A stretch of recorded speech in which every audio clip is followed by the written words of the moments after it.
No dia 1 de junho de 2024, o Real Madrid bateu o Borussia Dortmund e se sagrou 15 vezes campeão da UEFA Champions League. Um elenco estrelado que contava com os melhores jogadores do mundo esperava ainda na temporada seguinte a chegada de mais um craque, Kylian Mbappé, que sairia do Paris Saint-Germain.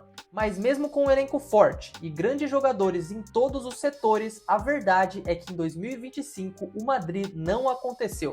Na Champions, uma derrota vexatória para o Arsenal. Na La Liga ainda tem chances, mas tem do outro lado um Barcelona avassalador, que lidera com 4 pontos na frente e a Copa do Rei parece a última chance de título dos merengues. A saída de Ancelotti já está praticamente anunciada, e a pergunta que fica é, por que nessa temporada essa terceira geração de galácticos não funcionou? Vamos ver. E hoje eu não vou nem colocar vinheta, transição ou qualquer coisa, porque a história do Real Madrid meio que se repete do que aconteceu há 20 anos atrás. Nos anos 2000, o Real Madrid trouxe Luís Figo direto do Barcelona, mandando uma mensagem para o mercado do qual uma nova era estava surgindo. Logo após chegou o Zidane, uma Champions League, e para Fiorentino foi a certeza de que esse projeto galáctico iria funcionar. Agora, se aqui o time já era midiático, imagina se você traz, sei lá, um Ronaldo Fenômeno ou um David Beckham, não sei. Foi isso que aconteceu. Ronaldo Fenômeno se uniu ao clube e logo após veio David Beckham, que foi midiaticamente um acerto enorme do clube madrilenho. Tá, mas dentro de campo o Beckham era mais um ponta-direita. E o Figo, que veio alguns anos antes, jogava também na ponta-direita. Então, como que ia encaixar esses dois? Simples, não ia. Um dos dois teria que jogar de forma improvisada e acho que isso pode te lembrar de alguma coisa. Depois de todo esse período, dá pra dizer que essa primeira era dos Galácticos, apesar de histórica, não rendeu tanto esportivamente como Florentino gostaria. Dado esse contexto, você pode dizer que sim, faz sentido essa comparação, mas como que a gente pode traduzir isso para os dias atuais? Na temporada 2023-2024, o desempenho esportivo do Real Madrid foi impressionante, conquistando 2 títulos, entre eles a UEFA Champions League e um esquema de jogo armado por Ancelotti que valorizava seus atletas. No 4-4-2 losango, pudemos ver Bellingham em uma forma absurda pisando na área, Toni Kroos como o grande ditador de ritmo da equipe e, claro, Vinícius Júnior com números e desempenho de bola de ouro. E como que isso poderia dar errado, chegando em Mbappé ainda? Cê é louco! Porque vale também lembrar de outros caras, Valverde, Rodrigo, então nessa temporada parecia que o Real Madrid seria ainda mais forte. Mbappé em sua apresentação para iludir ainda mais chega com a 9, assim como Cristiano, e lota o estádio, criando uma grande expectativa. Junto com ele também veio o Endrick, uma das grandes promessas do futebol mundial que ia compor esse elenco. E bom, óbvio que com a chegada do Mbappé, o Real Madrid teria que adaptar o seu esquema de jogo e hoje a gente pode dizer que isso não funcionou. Mas eu ainda vou chegar lá porque agora vamos ver como estão os resultados, como foi e como está o Real Madrid na temporada até agora. Na Espanha, como eu disse antes, uma segunda posição na La Liga, mas o grande problema são os grandes períodos de oscilação. Além disso, o confronto direto contra o maior rival também é um problema. No primeiro ao clássico do campeonato, o Real Madrid sofreu uma senhora goleada de 4-0, mesmo no papel tendo um time superior e ainda sofreu um 5-2 na Supercopa da Espanha. E se eu for lembrar dos primeiros galácticos lá, eles sofriam com o Ronaldinho e também com o Eto'o, e agora os galácticos atuais sofrem com o Yamal e também com o Rafinha. E isso é só um exemplo, porque mesmo tendo no time titular um quarteto onde todos são candidatos a conquistar a bola de ouro a qualquer momento, esse time parece que não flui. O próprio Bellingham chegou a mencionar isso em um vídeo vazado da equipe no vestiário, e o quarteto faz com que a equipe tenha dificuldades defensivas. Vocês 3, nós precisamos concluir os ataques, porque ficar correndo para trás é difícil pra caramba. Foi o que disse Bellingham nesse dia. E o Jude é o que mais se ferra, tá? Porque com essa mudança para 3 atacantes, ele tem que correr que nem um louco para todo lado para cobrir todo mundo. Beleza, mas eu já volto a falar desses pontos mais específicos. Deixa eu primeiro terminar a passagem por essa temporada. Na Champions League, o Real acabou passando por alguns vexames na fase de grupos, se classificando apenas na 11ª colocação, tendo que logo nos playoffs enfrentar o Manchester City. Ali parecia que a equipe finalmente tinha se acertado na temporada, porque o Madrid conseguiu vencer nos 2 jogos, tendo um Kylian Mbappé mais que decisivo. Nas oitavas contra o Atlético, apesar da vitória, uma situação não muito favorável, com Vini Júnior perdendo pênalti no jogo da volta e uma classificação cercada de polêmicas. Aí a gente chega no jogo contra o Arsenal e, bom, você lembra provavelmente o que aconteceu.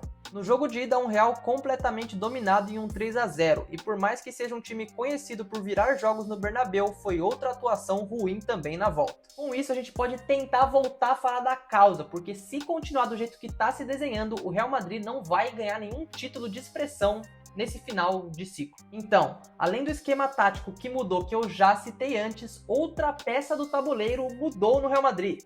Qual seria ela? Toni Kroos em 2024 fez muito provavelmente uma das melhores temporadas de sua carreira, e ele quem conduzia como um maestro as ações do Real Madrid. E Camavinga não é Toni Kroos, Valverde não é Toni Kroos, Tchouaméni também não é Toni Kroos, não estou falando de qualidade, mas sim que são jogadores de características diferentes. Se você olhar para o mercado, repor o alemão hoje é uma tarefa quase impossível, porque é um jogador único. Agora, o esquema que o Real adotou esse ano não conseguiu substituir essa função.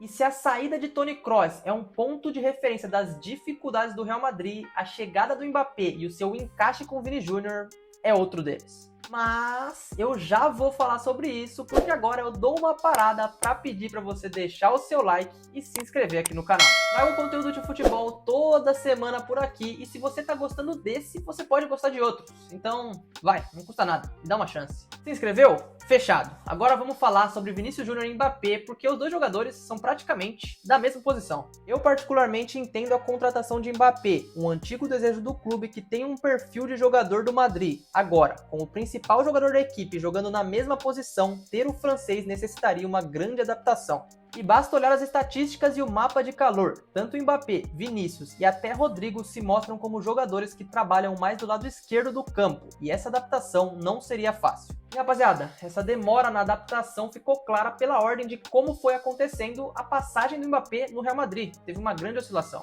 No começo, uma fase horrível, perdendo o pênalti em Champions League e sendo muito criticado pela imprensa, algo que muda com o passar do tempo. Mbappé sim se adaptou à posição de número 9, mas contou com a ausência de Vini Júnior em alguns jogos, como quando o brasileiro foi suspenso e também quando ficou machucado, e nesse período o Real Madrid desempenhou um bom futebol. Tá, mas do jeito que eu tô falando, parece que ter Rodrigo, Mbappé e Vini Júnior na frente é algo ruim.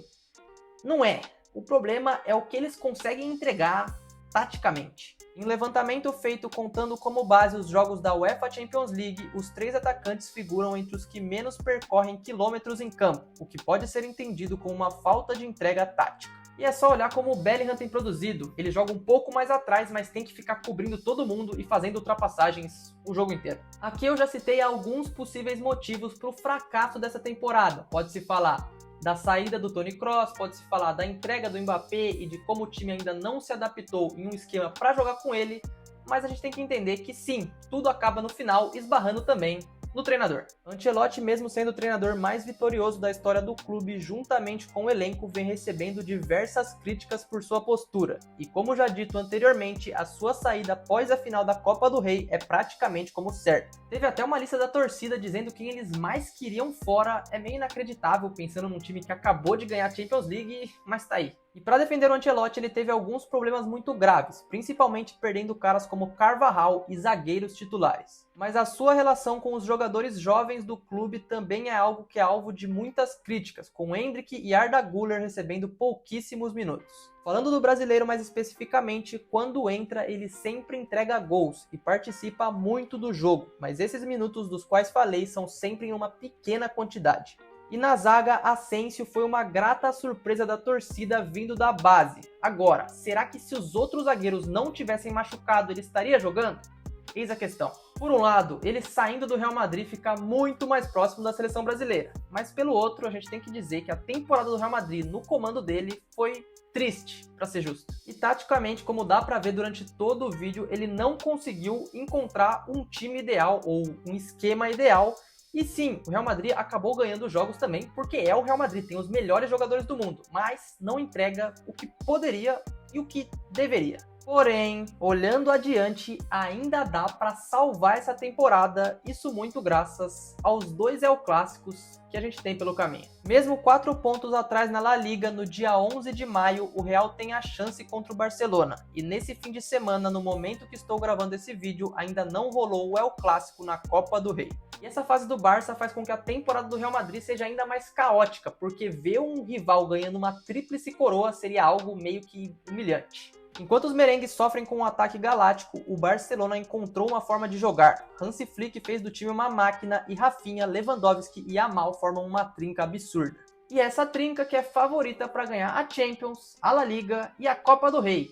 E assim, um cenário muito específico pro Ancelotti parece que vai se repetindo. Quê? Como assim?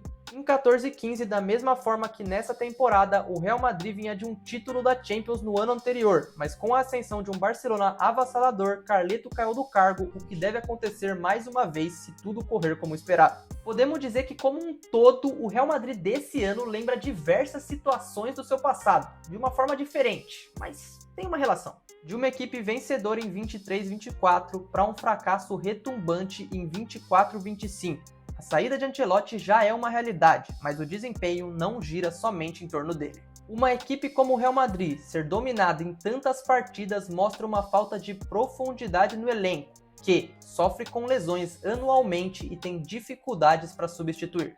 Já vimos Lucas Vazquez sendo titular na lateral mais do que deveria, e Florentino mais uma vez tem uma missão de equilibrar esse elenco, o que, pensando na qualidade dos jogadores, não parece algo tão difícil. E antes de eu encerrar o vídeo, eu quero dizer que eu posso sim ter colocado no título que esse ano o Real Madrid deu errado, mas está muito longe disso. Nenhum clube ganha todo ano, isso vale na Europa e também aqui no Brasil. E mesmo que o desempenho não seja o esperado, o Real Madrid ganhou a Champions ano passado também. E apesar de tudo, ainda no começo da temporada conseguiu ganhar a Supercopa da UEFA e também o Mundial de Clubes. São títulos de menor expressão, mas não vai passar em branco. O Real, do jeito que é, deve sim encontrar uma maneira de jogar e deve arrumar um jeito de se recuperar muito em breve. Vai ter reforço vindo, como é o caso do Arnold, e um novo treinador, que ainda é uma incógnita, mas o futuro do Real tá meio que por aí. Gostaria de pedir para você deixar suas opiniões aqui nos comentários. O que você acha do Real Madrid nessa temporada, o porquê que não deu tão certo como eles gostariam e também o que precisa ser mudado para que o time melhore, porque esse vídeo acaba aqui. E eu vou ser repetitivo, mas o que você pensa do Real é muito válido também. Então você pode deixar aqui nos comentários, pode deixar outros feedbacks também, que eu vou estar lendo tudo aí. Agora, a única coisa que eu ia ficar transtornado com você é se você não deixar o like e se inscrever aqui no canal, pelo amor de Deus. E eu vou falar outra vez, tenho vários conteúdos de futebol por aqui, então se você me ajudar, pode ser que um dia a gente crie uma comunidade muito legal. E quem sabe um dia, sei lá, não sei, isso pode acontecer e eu vou continuar produzindo de qualquer forma. No mais é isso. Um grande abraço, valeu, é nóis.